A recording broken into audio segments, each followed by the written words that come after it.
Nyakubahwa bashinga ntahe namwe bapfasoni duhurikiye mu ruganani rwacu rwa BCUSA, ndabaramukije amahoro y'Imana bane natwe.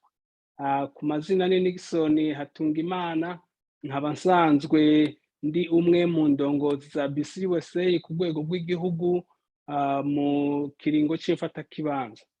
Hanyuma nk'uko musanzwe mubizi, nkaba kandi naritoje kugira ngo mbandanye kuri ico gikorwa nyene nari nsanzwe nkora co kuba secrétaire w'ishirahamwe.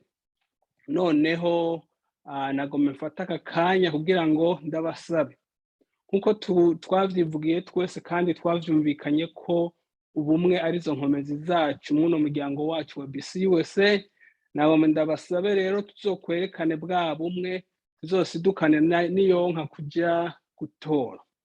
Hanyuma kubitoza nabo, uwo mutazokwizera ngo atubere umurongozi mushasha, ndamusabe tuzobandanye dushira bwa bumwe bwacu hamwe kugira ngo tubandanye dukora umuryango wacu wa BCUSA utere uja imbere.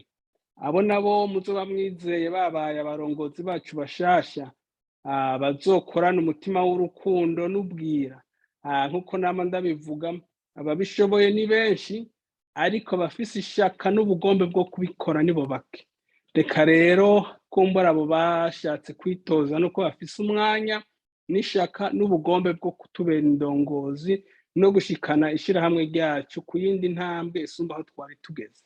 Rero jewe nk'umusekreteri wanyu, ndizeye yuko nzobandanya nkora ibiroranye n'ishirahamwe ryacu, nkabandanya nkora ibitumbereye icivugo cacu hamwe n'amategeko yacu nkayubahiriza.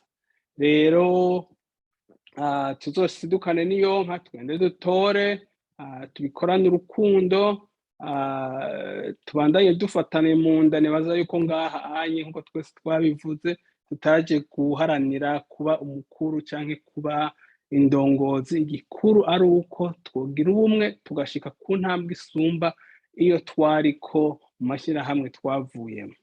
Rero mu gusozera nagomba ndabasabe, aho muri mubandanye mufatanye mu nda, mubandanye mukorera hamwe, ariko kandi mwino minsi turindiriye guhimbaza imisi mikuru ya Noheli n'umwaka mushasha, bizodusange mu mahoro, tuzobige neza, dutangure umwaka mushasha n'indongozi nshasha n'imigambi mishasha.